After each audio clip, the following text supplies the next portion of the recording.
Elon Musk has been in the news over the last few months, as we know. But let's look over at his actual products here, because Grok has been around for a while now. This is the competitor to ChatGPT, to Claude, to Gemini, etc. It's obviously built on X, and it has access to all the X news feeds and everything like that.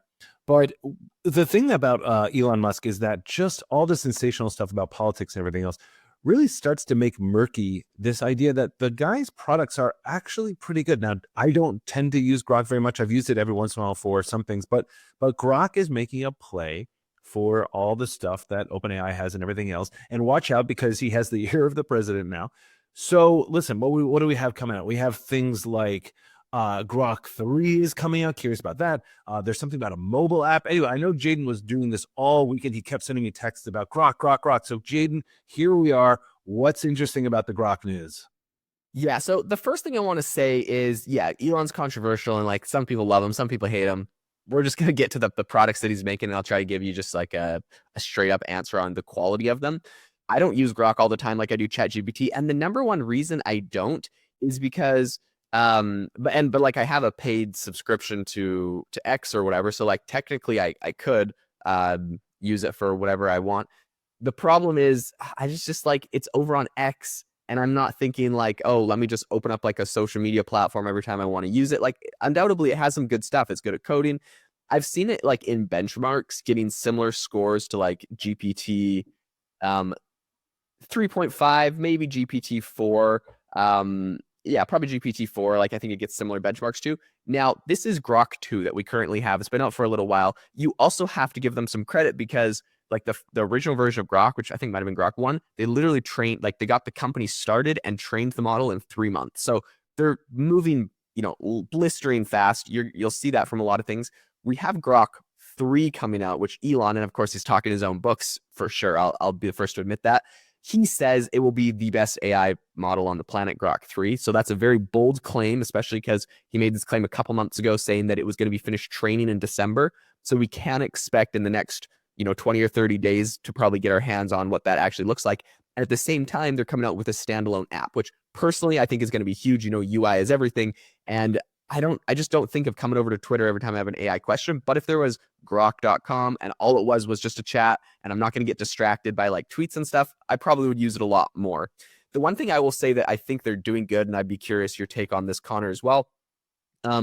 On using Grok, that I guess I do use it for every day, is in the trending section, for example. If you click on any sort of trending article, and I guess you gotta be careful which ones I click on, but they have a summary that is created by Grok of what's actually happening. I would much rather click on any sort of trending topic from the sidebar that's going to have this and just be able to get like a basic idea of what's happening. Of course, I'll scroll down and read it, but like, you can see there's a ton of stuff that's redundant, a ton of duplicate stuff. I don't want to read everyone's opinion on the exact same thing. So sometimes it's nice to just have like a summary. And this idea, I think, actually did quite well to the point where it has now been copied. I think like last week, Zuckerberg is adding the same feature to Threads, where you essentially get like a summary of the idea. So it was a good idea to do these kind of AI summaries of social viral moments. Threads is going to be adding it. And yeah, this I do use, and I think that Grok does a great job on these. So I would assume it does a great job on everything else. I'd be curious to see what happens when they actually launch a standalone product, though. Yeah, it's so I actually use it differently from you, I think. So I tend to use it when I am in X, and I sort of like remember that it's over there. The thing is, Grok has this unbelievable advantage if it can just get a model that works. I mean, when you think about news sources and what Perplexity does, what OpenAI's search does, ChatGPT search does, etc., they're searching obviously news sources for the latest news. There is nothing more blistering fast than X. And listen, for all the haters out there for like, oh, Twitter's just a cesspool. Dude, no, it isn't. That is your algorithm. I mean, my algorithm is just AI news and some sports and things like that, right? Just a couple of things I'm interested in. I don't get a lot of the garbage. Yes, it's mixed in there. I do concede that. But if you want like really up-to-date AI news, and also if you want to see how people are using AI tools, there is not a better place than X. Again, it's blistering fast. As soon as something comes out, people are like, hey, here's how you use it, because these AI tools don't come with manuals. They don't come with anything. Hey, here's what you can do in Runway. Here's what you can do with 11 Labs, et cetera, et cetera. So it's an incredible tool. And Grok has that data set. It's driving me bonkers that it's not better. It's pretty good. Now, again, Grok 3 is coming out. But when I get in there, what I want to see is it filtering to get the best news sites, like with Perplexity, with ChatGPT search, everything else. They're not going to totally random sites like, Joe's blog or something like that. They're going to reputable news sites. And Grok, I know, can distinguish between reputable presenters on X and people who are just presenting an opinion, sort of like Reddit users or something like that. Uh-huh. So Grok can nail this.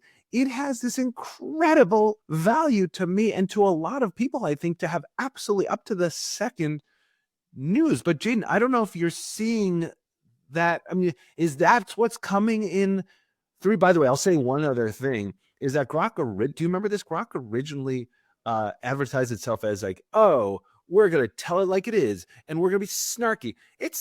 Do you find it like that? I don't find it snarky at all. It's just, it's gone to the street, man. Yeah, I think that was kind of like a fun, maybe marketing thing to like get it started. But like now, for example, if you say, tell me today's news headlines, I'm actually so impressed looking at this because, for all Elon Musk's, like, I don't know, like all his politics and stuff, you look at it, it gave me like a roundup of today's top news stories, but then it has links to the actual news organizations. Many of them are all, left wing that I'm sure Elon beefs with, like CNN and stuff. But it's straight up just the links to those things. It's giving you 2 different sources for each one. So like I'm seeing Fox News here and NPR. I'm seeing CNBC and CNN on this news story. This is incredibly useful. Like you mentioned, they're finding like the actual news and actual credible sources and giving you this whole rundown in a really professional way. And this is just Grok 2. So I think Grok 3 is going to be even better. I'm excited. I think this is going to be it's going to be let me ask you this, Jaeden, on that. I agree. I love, guys, if you're not looking on YouTube, check out YouTube because Jaeden does these amazing demos as we're talking here. And that's awesome. But and by the way, I think it's outstanding what you're showing right there.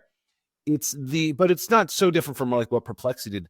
Do you want something different from Grok? Like, I guess my point is what Grok can offer is something that these other places can't, which is like the up to the second, hey, this is what this person actually just tweeted and they actually know something. Or do you not care? You just are saying like, let's compete with another model. Which one is more important to you? Do you like differentiating itself or having another model out there to compete with OpenAI? And I think differentiating itself is good as long as it can also compete with another model. I think that you have to be generally better or as good as the other competitors, Anthropic and OpenAI, to be taken seriously, right? Because I don't know, it's really hard for me to be like, oh, like I want to go use Cohere Plus because it's got live data in it, and that's like super cool. But it's like, yeah, but like, GPT's O1 preview is still gonna give me a 10 times better response. Like, I'm just never going to use Cohere's model. Sorry. Like, most of the time. Maybe they'll do some updates. I know they're working on some stuff. Like, not to throw too much shade at Cohere, but like that's pretty much how as a user I see this. So if they can get as good at the general stuff, I don't even think it's like necessarily like they're competing with the general stuff. I think they're still competing on like a new use case that's useful that you mentioned, but they have to be just as good generally. Otherwise, I'm not going to trust them to do the specialized stuff well. So yeah, anyways, I think that's great. There is some interesting things that Elon was tweeting out comparing what Grok was able to do with that exact like real-time data that I'll show you a demo of that in a second. But first I wanted to show you one other thing that I did think was interesting. This is kind of some news. Grok 3, so that's going to be their latest model, is going to there was essentially like a comment Elon made a while ago saying that Grok 3 was going to be able to read like these big omnibus Congress bills, right? So these massive bills that are 700 pages and you have 24 hours to vote on it and pass it in Congress. They're like, it's just, it's the ultimate pinnacle of American politics is kind of the thing everyone complains about because it's like, oh, we got to pass the bill to find out what's inside of it. It's just ridiculous half the time, right? So Elon said that and I've actually heard people saying ChatGPT is a good use case for this, and other AI models are a good use case for this to essentially read and summarize what's inside of it and find out any special interest kind of things inside of it. I agree with that. I think that's great. So Elon said that he was going to essentially do that so politicians couldn't hide stuff. He made this comment quite a while ago, I remember, back in March, right? So someone reposted this just recently, and Elon said, Grok can already do this with Grok 3. We're adding all court cases to the training set. It's going to render extremely compelling legal verdicts. This is interesting because all court cases is definitely a unique data set. I'm not sure how they got that, if they had to pay for this. I know that there's essentially, I've talked to lawyers about this. There's essentially like search engines and data sets that lawyers only use, and they say ChatGPT is kind of useless because it doesn't have that embedded. It sounds like one way or another, Elon got access to or paid or licensed that data set. It's now in Grok 3. This is going to be very powerful, especially as we see OpenAI is currently chasing the legal profession with their O1 preview model. So I'm kind of bullish on that use case for Grok, which seems, like you mentioned, completely against its branding. Like, oh, it's like this witty, non-woke, like, funny, like, sarcastic AI model. It's like, oh, actually, this is what lawyers use. It's going to be kind of funny, I think. I think you're right. I know. I agree with it. I think that as long as they have a model that's solid, and listen, I mean, if they can crack this code, and I can't remember who was saying the other day, it was either Sundar Pichai or Jensen Huang or something like that, saying the hallucination problem is going to be a really, really hard problem to solve. And lawyers, they need that hallucination problem to be solved if they're going to be using court cases. However, I would also say that and this is an adoption point, folks, like, don't worry too much about the hallucination problem for this reason. If you say, hey, I am looking for a court case on something like that, and OpenAI or Grok or whatever spits out 5, those are the 5 that you can go and check. You know what I mean? Like, it's at least guiding you. Now, maybe 4 of them are hallucinations, but that's on you to check. It's on you to verify everything else.